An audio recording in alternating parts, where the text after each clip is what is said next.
Alright, yeah, and welcome back to some more Magic Arena. Today we're going to be playing, for our weekly series, an Abzan Midrange list. So it's basically a good stuff list that is quite low to the ground and uses a Ketra as our primary win condition to just flood the board with 4/4s. So if you haven't checked out the deck tech, be sure to do so. The link will be down in the description below as well for a deck list for you guys to export if you want to play it yourselves. But other than that, let's get into the games and I'll see you there.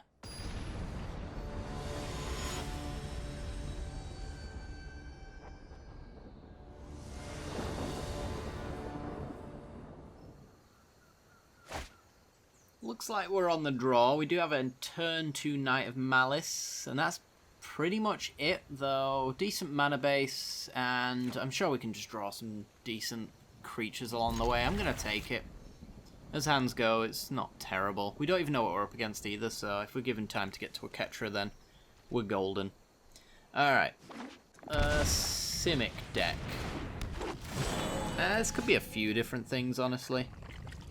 Is Knight of Malice going to be relevant? It could be. If it's like a mid-range list, then the reason why we're running Knight of Malice in the first place is to not get bounced by Little Teferi. So if they have turn 2 Little Teferi here, go for it. We can pressure right through. Funny how that works out. No,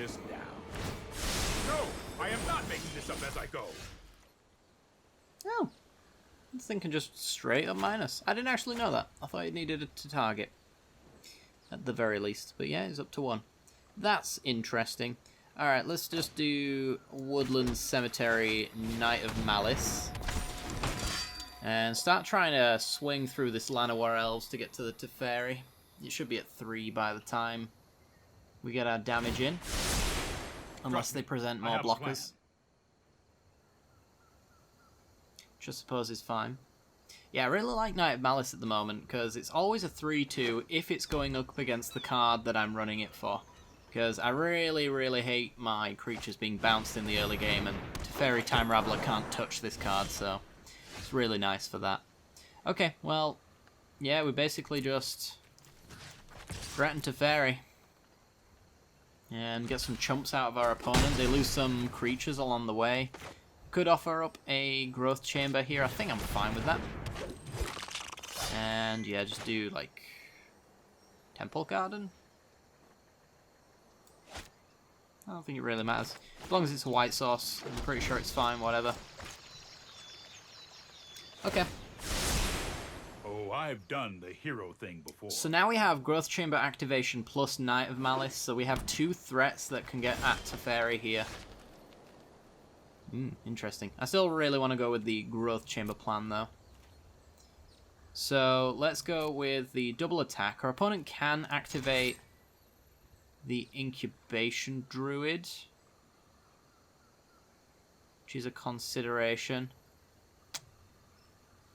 Maybe that is a reason to go with the Ravenous Tube. They could have Frilled Mystic as well. Yeah, let's go at it. We've committed now. Alright. Growth Chamber up to a 4/4 to take care of Little Tef. Yeah, I miscalculated what the Incubation Druid would be there. And the fact that it could adapt in the first place. This is hardly my worst. It's not a great trade-off, unfortunately, for us, but it's the best of the punt that I made. Next turn we've got God Eternal Ketra. And we can start following that up with creatures. I might have to fire off the Chupacabra, though, depending on what they play here. If they go with Planeswalker. Ah, Lil Tef.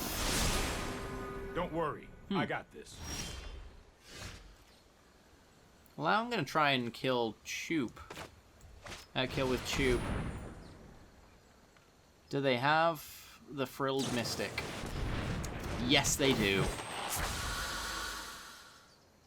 But now they're forced to block on the Growth Chamber Guardian. It's not the worst thing in the world, because they're just going to bounce my Guardian later. I really hate this Tempo swing, so I wanted a few cards to deal with it. No more games. They just took it. Damn. Okay. Well, no Teferi bounce. I would have blocked with Frilled Mystic. Here goes nothing. Or I feel like I would have anyway. I don't really know what my opponent's hand is. Growth Chamber. So this is like Abzan Midrange, right? I think they run all of these cards in their net decked form. Let's see. I could Finality, but it leaves Incubation Druid as an 0-1. And we only swing in... Well, we swing in for 2, so we do still threaten to Fairy on that plan. They could have a Frilled Mystic. They could not. What are you doing? -3. So, a Ketra is pretty safe, but I think she eventually gets bounced. I guess I go with the Finality. I think that's the best I can do, really. They can adapt the Growth Chamber to get another one. They're forced to either lose their Druid or their Teferi, though, with this line.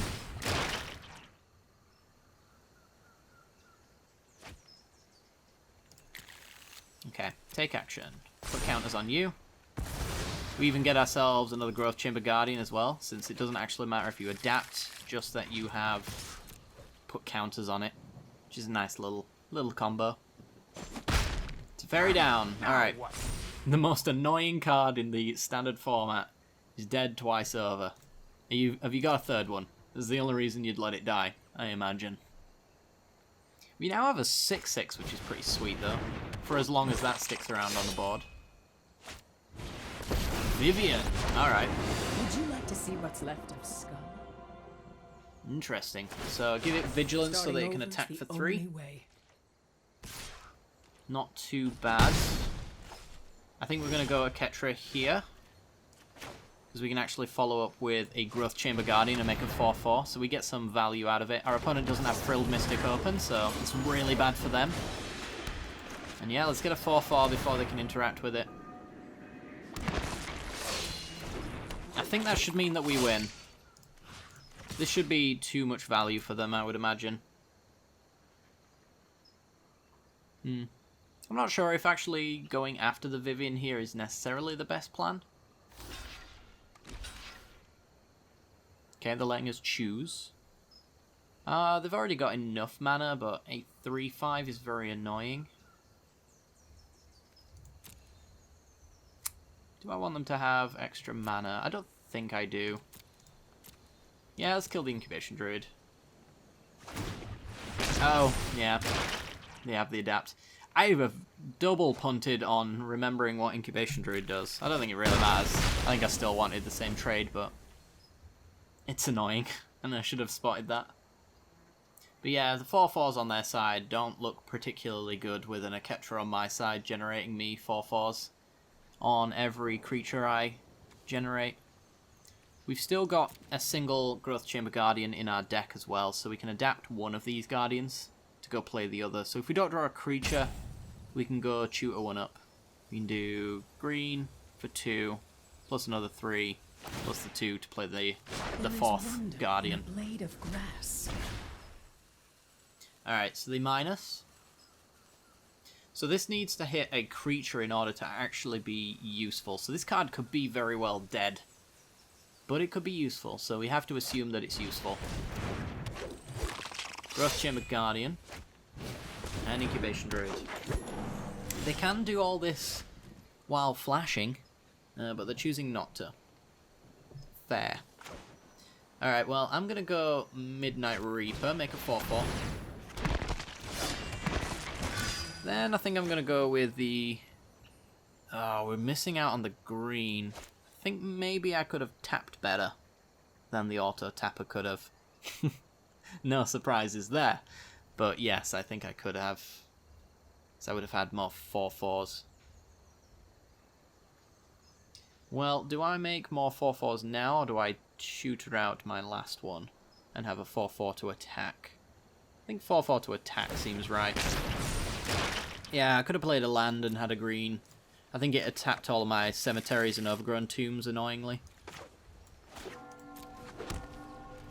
So, swing and swing. With these guys, if we trade off a non-token, we get to draw.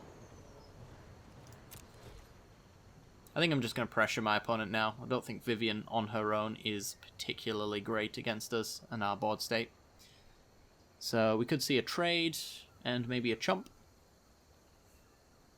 Honestly, if I was them, I'd also be considering just taking the full 8 here.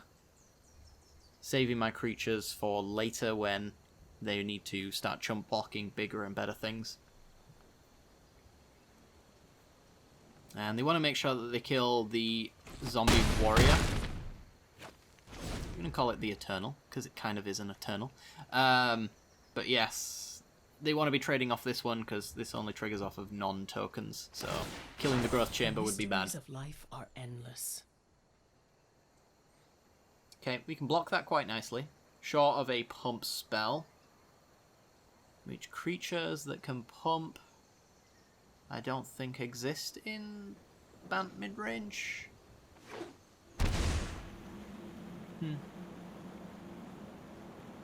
They are gonna shock in though. Hydroid crazes. Alright. That's a big boy. Not big enough though. It's exactly the right size to be not great. We got Ravenous Choop and Knight of Malice on Sorin. So let's just empty our hand, I guess. Growth Chamber, make a 4/4. Growth Chamber, make a 4/4. Sorin, give everything lifelink. I will have revenge for House Markov. And I think we go... Need to deal 8 damage to threaten lethal, so we're going to have to force some blocks here. I think maybe Ketra's done her job, so if our opponent really wants to kill it, they absolutely can. And I think I'll leave my Midnight Reaper. Yeah, let's do it like that. And then whatever's left, if we want to, we can then -4 Sorin and grab the Chupacabra out the graveyard. So we got a trade, so we're drawing a card for free. Ish. Depends on how you decide what's free in this game.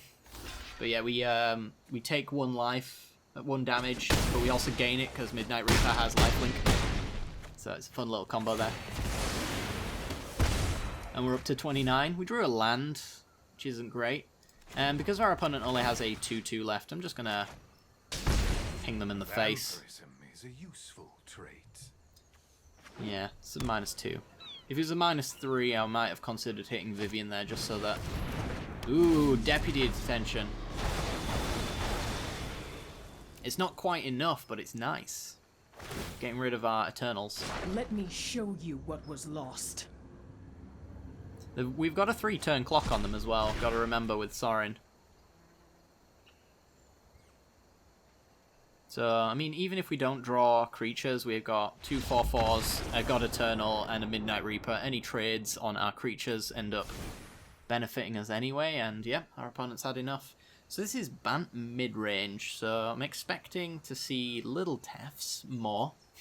They're all over the place. We saw Growth Chamber Guardians, Incubation Druids, so I'm kind of interested in making our opponent have bad tempo swings by having Obnixilus's Cruelties to respond to those. Little Vivian as well. So, I mean, D-Spark doesn't look particularly good here. Night of Autumn also doesn't look great.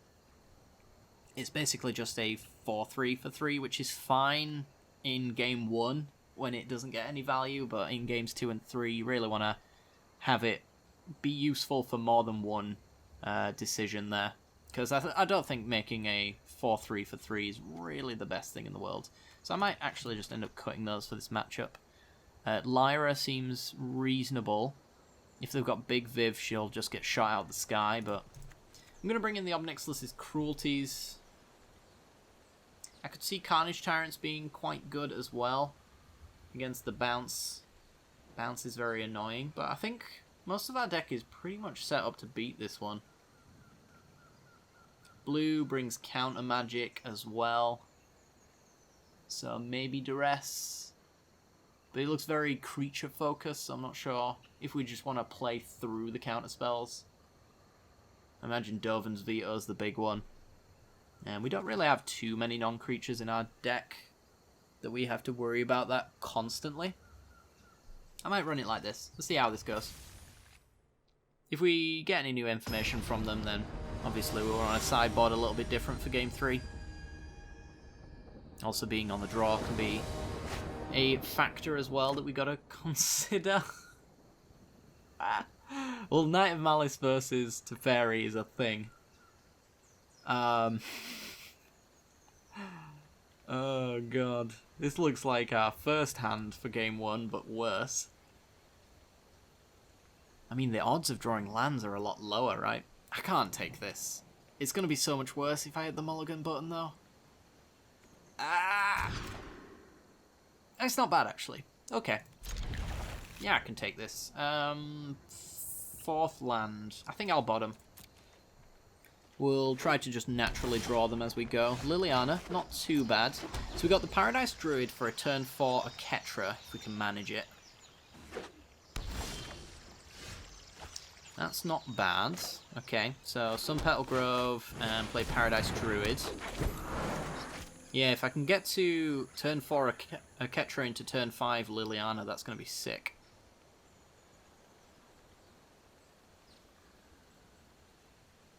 I suppose it relies on us drawing another land, though, which is not going to be a card that will interact with what our opponent's doing. So it could be worse for that reason. So, yeah, just play another Paradise Druid and a Godless Shrine. Nothing flashy on 3 mana, so I think we can attack here. Yep. Should be safe enough. I mean, they could have Little Tef to bounce my Paradise Druid, which would be annoying, but not the end of the world. Baffling End, okay. But now we have a Ketra. So let's play a Ketra. Turn after that we have Liliana. And we can start making zombs. We got an Aketra of their own. Alright, so an Aketra off. Well, they both trade with each other. So that's the thing. Do I want to offer the trade and then just play my Liliana? Is mine better than theirs? Yeah, let's offer the trade. I don't really want them having it. And I'm going to follow up with arguably a better card anyway. Which protects itself using the +1. I don't think I want a minus. Although I will draw 2 cards, which is not irrelevant. So it's a tough one, honestly. I think I'll go Liliana tick up. If I were you, She survives Deputy Detention on the token. good help is easy to find in war. And if they want to pressure my Liliana as well, they're going to have to let me draw cards. There's Knight of Autumn. Alright, so they are going big. But we have finality, so none of this really matters at the end of the day.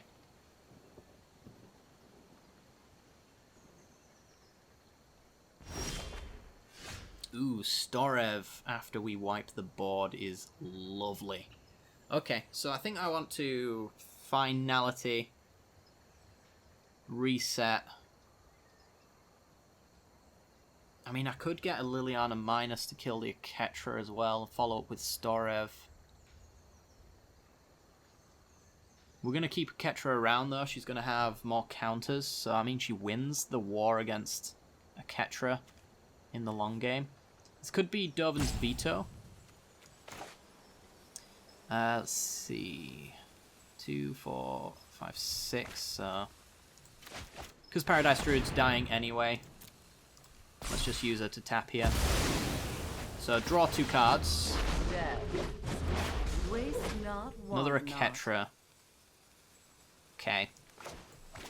Tap lands. Tick up. And swing with my Aketra. Again, Liliana survives Deputy Detention. on the Wild zombie wasn't token. meant to be contained.